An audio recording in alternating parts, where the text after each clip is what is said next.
इस वीडियो के अंदर हम लोग डिस्कस करने वाले हैं बेस्ट कॉर्पोरेट बॉन्ड्स के बारे में। जी हाँ, ऐसे कॉर्पोरेट बॉन्ड जिसके अंदर हाई रिटर्न्स आपको देखने को मिल सकता है। वैसे इसके पहले हम लोगों ने वीडियो बनाया था कि कौन से ऐसे प्लेटफॉर्म है बॉन्ड इन्वेस्टमेंट को लेकर, कौन सी ऐसी ऐप है जो सेफ है, सिक्योर है, सेबी रजिस्टर्ड है, जिसके ऊपर आप बिलीव कर सकते हो। तो अगर आप लोगों ने ये वीडियो चेकआउट नहीं किया, लिंक दे दूंगा एक बार डिस्क्रिप्शन बॉक्स में। तो इस वीडियो के अंदर हम लोग क्या करने वाले, हम लोगों ने ये सारे प्लेटफॉर्म के कई सारे बॉन्ड को शॉर्टलिस्ट करके एक एक्सेल यहाँ पे प्रिपेयर किए, जिसके अंदर यहाँ पे जितने भी सेफ्टी वाले बॉन्ड्स हैं, जो भी हाई रिस्क वाले बॉन्ड्स हैं, उन सभी को अलग अलग पैरामीटर्स के ऊपर जज करके एक प्रॉपर यहाँ पे लिस्ट बनाई है। और ध्यान रखिएगा, this is only just for the educational purpose. इसमें कोई भी मेरी रिकमेंडेशन या फाइनेंशियल एडवाइस नहीं है। किसी भी बॉन्ड के अंदर इन्वेस्ट करने से पहले यहाँ पे उसकी क्रेडिट रेटिंग और उस कंपनी के फाइनेंशियल जरूर चेक कर लेना। पहले तो देखो, बॉन्ड्स में इन्वेस्ट करने का सबसे बड़ा एक जो पैरामीटर होता है वो होता है बॉन्ड की रेटिंग्स का। अब बॉन्ड की कई सारी रेटिंग्स होती है। ट्रिपल ए की जो रेटिंग होती है वो हाईएस्ट सेफ्टी वाली होती है, जो कि गवर्नमेंट कंपनीज पीएसयू में आपको देखने को मिलती है। फिर डबल ए वाली हाईएस्ट सेफ्टी होती है, ए वाली भी एडुकेट सेफ्टी होती है। फिर ट्रिपल बी से जो है आपका एक मीडियम रिस्क यहाँ पे जो है बेसिकली चालू हो जाता है। और जैसे जैसे ये कैटेगरी गिरती रहती है, बी पे आते आते ये हाई रिस्क हो जाता है, और डी पे तो भाई डिफॉल्ट ही हो जाता है। तो हम लोगों ने अभी क्या किया है, चार प्लेटफॉर्म को हम लोगों ने पिकअप किया है: ग्रिप इन्वेस्ट, गोल्डन पाई, स्टेबल मनी और विंट वेल्थ। वैसे इसके अलावा India bonds, the fix income और भी बहुत सारे कई सारे प्लेटफॉर्म है जिसको आप यूज में ले सकते हो। लेकिन पर्सनली यहाँ पे मैं जो है इन्हीं प्लेटफॉर्म को यूज में लेता हूँ अपनी पर्सनल इन्वेस्टमेंट वगैरह करने के लिए। तो यहाँ पे मैंने क्या किया है, इन्हीं प्लेटफॉर्म का पूरा डेटा यहाँ पे स्क्रैप किया है। बेसिकली ग्रिप इन्वेस्ट का हो गया, स्टेबल मनी वगैरह का हो गया, विंट वेल्थ का हो गया, और इसके अलावा गोल्डन पाई का हो गया। देखो, चारों प्लेटफॉर्म में एक डिफरेंस बता देता हूँ। ग्रिप इन्वेस्ट जो है बेसिकली सेबी एडवाइजर जो है रिसर्च फर्म भी है, तो वो आपको एक रिकमेंडेशन वगैरह भी प्रोवाइड करते हैं।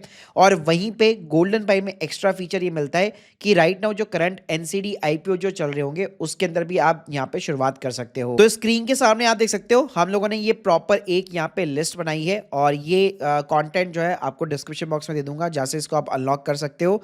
तो सबसे पहले मैंने यहाँ पे उन बॉन्ड्स को शॉर्टलिस्ट किया है जो कि जिसमें जो रेटिंग्स है वो एटलीस्ट यहाँ पे जो है डबल ए वाली एटलीस्ट रेटिंग्स है, मतलब हाईएस्ट सेफ्टी वाले नेट वाले आप कॉर्पोरेट बॉन्ड्स को यहाँ पे कंसीडर कर सकते हो। और इसमें ध्यान रखिएगा, एक ही बॉन्ड जो है, एक ही कंपनी का बॉन्ड जो है वेरियस प्लेटफॉर्म के ऊपर अवेलेबल है। तो यहाँ पे आपको डिफरेंट डिफरेंट रेट्स मिलने वाली है, क्योंकि उसका टेन्योर भी यहाँ पे डिफरेंट होता है। तो यहाँ पे फर्स्ट नंबर पे आप देख सकते हो, मैंने आईएफएल का समस्ता फाइनेंस को यहाँ पे कंसीडर किया है, जो कि एक माइक्रो फाइनेंस एनबीएफसी कंपनी है। बेसिकली क्रिजल डबल ए माइनस के समथिंग इसकी रेटिंग है। बेस्ट वाईटीएम की बात करो तो 10.95 के अराउंड अभी वाईटीएम इसका चल रहा है, यानी इतना रिटर्न आपको देखने को मिल सकता है। टेन्योर 22 मंथ का होगा, प्लस इसके अंदर मिनिमम इन्वेस्टमेंट की शुरुआत जो है आप 5,000 रुपए 10,000 रुपए के साथ आराम से कर सकते हो। प्लस प्लेटफॉर्म की बात करो तो स्क्रीन के सामने आप देख सकते हो, ये ग्रिप इन्वेस्ट पे भी अवेलेबल है, स्टेबल मनी पे भी अवेलेबल है, विंट वेल्थ पे भी है, और गोल्डन पाई के ऊपर भी अवेलेबल है। सेकंड नंबर पे भाई मुथूट फिनकॉर्प है, जो कि एक गोल्ड लोन वाली एनबीएफसी कंपनी है। इसका क्रेडिट रेटिंग भी ठीक ठाक सा है, 10.60% का आपको वाईटीएम देखने को मिल जाता है। 27 मंथ का टेन्योर है, और इसमें भी आप 5,000 रुपए के साथ में शुरुआत कर सकते हो। और थर्ड नंबर पे जो कैप्री ग्लोबल लिमिटेड है, वैसे तो इसका भी राइट नाउ आईपीओ वगैरह भी आ रखा है। इसकी भी जो रेटिंग है वो डबल ए की है, और आईपीओ में भी अगर आप देखोगे तो आपको 9.5% से लेकर 8.88% तक का रेट ऑफ इंटरेस्ट यहाँ पे सिंपली तरीके से देखने को मिल जाता है। और यहाँ पे भी आप 5,000 10,000 रुपए के साथ में शुरुआत कर सकते हो। इसके अलावा भाई यहाँ पे मैंने IKF finance, InCred finance, Adani enterprise हो गया, लियोड मेटल्स एंड एनर्जी, इनको मैंने यहाँ पे टॉप कैटेगरी के अंदर रखा हुआ है।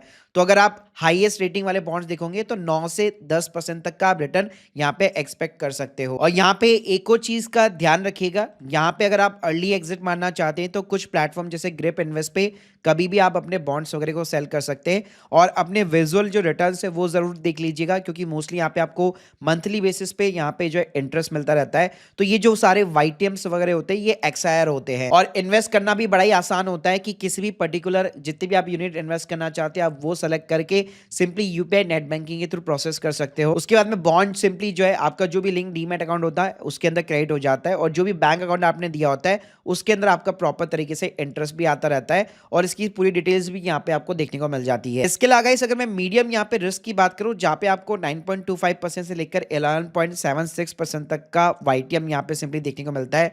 इसमें अरमान फाइनेंशियल, इंडेल मनी हो गया जो कि गोल्ड एनबीएफसी है, फिनेबल हो गया, मुफिन ग्रेन, मुथूट एमक्रेड हो गया, नावी फिनसन हो गया, सतिन हो गया, इसके अलावा SMC global security, Nido Holmes हो गया, फाइव हो गया, नम्रा फाइनेंस हो गया, ऐसी बहुत सारी कंपनीज है। लेकिन ध्यान रखिएगा कुछ कंपनी की क्रेडिट रेटिंग यहाँ पे खराब है, तो ऑब्वियसली बात है वाईटीएम भी जो है आपको वो सबसे हाईएस्ट ऑफर कर रही होगी। लेकिन हाँ, कुछ कंपनी के अंदर आप देख सकते हो कि यहाँ पे आपको वाईटीएम भी अच्छा देखने को मिल जाता है। जैसे एग्जांपल दो, जैसे आप देख सकते हो नावी फिनसन का आप देख सकते हो क्रिजल ए की रेटिंग है, जो कि डिजिटल लैंडिंग एनबीएफसी कंपनी है, और इसके अंदर अभी राइट नाउ आपको 11% का वाईटीएम देखने को मिल रहा है। और यहाँ पे आप लोग को एक और टिप देना चाहूंगा, अगर आप फर्स्ट टाइम इन्वेस्टर हो, घबरा रहे हो कि यार कैसे इन्वेस्ट वगैरह वगैरह होगा, कहीं पैसा डूब वगैरह ना जाए, तो ग्रिप इन्वेस्ट के ऊपर ना यहाँ पे आपको गवर्नमेंट बैक बॉन्ड्स यानी कि जो टी बिल्स वगैरह होते हैं वो भी देखने को मिल जाते हैं। तो सिर्फ टेस्टिंग पर्पस के लिए आप चाहो तो यहाँ पे 1 यूनिट के साथ में टेस्टिंग वगैरह कर सकते हो कि कैसे मेरे को यहाँ पे रिटर्न्स वगैरह देखने को मिलेंगे। इसके अलावा भाई हाई रिस्क वाले बॉन्ड्स की बात करूं तो यहाँ पे फिर आपको 13-13, 12% के बियॉन्ड भी रिटर्न्स देखने को मिल जाता है, जिसमें कीर्तना हो गया, अकारा हो गया, आईएफएल फाइनेंस वगैरह हो गया, ये चीजें आपको यहाँ पे कंपनीज देखने को मिल जाती है। और ये जितने भी बॉन्ड्स होते हैं उसमें आपको सीनियर सिक्योर बॉन्ड यहाँ पे जरूर देखना है, ताकि अगर कल को कंपनी बैंकक्रप्ट भी होती है तो स्टिल आप अपना पैसा यहाँ पे रिकवर कर सकते हो, भले ही चाहे आप बॉन्ड रिस्क वाले बॉन्ड के अंदर पैसा डाल रहे हो। और इसके अलावा एक और चीज बताना चाहूंगा, यहाँ पे ना आपको जो भी इंटरेस्ट यहाँ पे मिलता रहेगा वो उतना इंटरेस्ट आपके बैंक अकाउंट में क्रेडिट नहीं होगा, क्योंकि इसके ऊपर ना आपका टीडीएस भी यहाँ पे डिडक्ट होता है। वो अलग बात है कि इस टीडीएस को जब आप आईटीआर वगैरह फाइल करोगे तो उस टाइम पे आप रिफंड वगैरह भी क्लेम यहाँ पे कर सकते हो, उसमें कोई दिक्कत नहीं है। अगर आपकी टैक्सेबल लिमिट के जो नीचे, अगर 12 लाख के नीचे इनकम है तो इजीली इसको आप रिफंड क्लेम कर सकते हो। और अगर आपको यहाँ पे फिर भी समझ में नहीं आ रहा कि किस बॉन्ड को मैं सेलेक्ट करूँ कहीं मेरा पैसा डूब ना जाए, तो उस केस के अंदर आप एक और चीज कर सकते हो, अगर आपको सेबी रजिस्टर्ड जो रिसर्च एडवाइजर है उनकी एडवाइस वगैरह चाहिए तो ग्रिप इन्वेस्ट पे ना आपको यहाँ पे एक बास्केट करके फीचर मिल जाता है फ्री ऑफ द कॉस्ट। तो ये बास्केट के अंदर क्या होता है, एक ही बास्केट के अंदर यहाँ पे मल्टीपल बॉन्ड्स यहाँ पे इंक्लूड होते हैं। फॉर एन एग्जांपल यहाँ पे आप देख सकते हो एनालिस्ट अप्रूव बास्केट आपको यहाँ पे देखने को मिल जाती है। अब इसमें वाईटीएम देखेंगे तो 13.25 है। अब इसमें एक बॉन्ड नहीं है, इसमें अगर आप देखोगे तो 4 बॉन्ड्स यहाँ पे कंक्लूड किए गए हैं। तो नीचे आपको जो है देखने को मिल जाता है, जैसे आप देख सकते हो इसमें कीर्तना भी है, द्वारा भी है, इसके अलावा आईएफएल फाइनेंस और 2 बॉन्ड्स और है। तो ऐसी कई सारी बास्केट बनी हुई है यहाँ पे, जो हाई रिटर्न्स वाली भी बनी हुई है और लो रिस्क वाली और लो रिटर्न्स वाली भी बनी हुई है। तो उसके अंदर प्रॉपर आपको प्रोपोर्शनेट वगैरह देखने को मिल जाता है। और गाइस क्या यहाँ पे कभी कोई कंपनी बैंकक्रप्ट हुई है पास में? तो बहुत सारी कंपनी बैंकक्रप्ट हुई है, इसमें डीएचएफएल हो गया, बिग बाजार हो गया। और पर्सनली अगर मैं अपनी बात करूँ तो मैंने एक कंपनी ब्लू स्मार्ट, आपने नाम सुना होगा, जो दिल्ली के अंदर कैब कंपनीज चलाती थी, उनके बॉन्ड के अंदर निवेश किया था। बहुत ज्यादा अमाउंट नहीं था, 20,000 रुपए के समथिंग अमाउंट था, लेकिन उस पे यहाँ पे आप देख सकते हो अब वो फ्रॉड के अंदर पूरा केस चला गया। तो उसने अपनी कॉर्पोरेट जो बॉन्ड्स थे उसकी जो इंटरेस्ट होती है उसका पेमेंट भी यहाँ पे उन्होंने डिफॉल्ट कर दिया है। तो ये कब जाके रिकवर होगा हमें भी नहीं पता। सीनियर सिक्योरिटी बॉन्ड जरूर है, तो हमेशा केवल आपको क्रेडिट रेटिंग चेक नहीं करनी, क्योंकि जब मैंने इन्वेस्ट किया था क्रेडिट रेटिंग इस कंपनी की अच्छी थी, लेकिन देखिए फ्रॉड निकल के आ गया।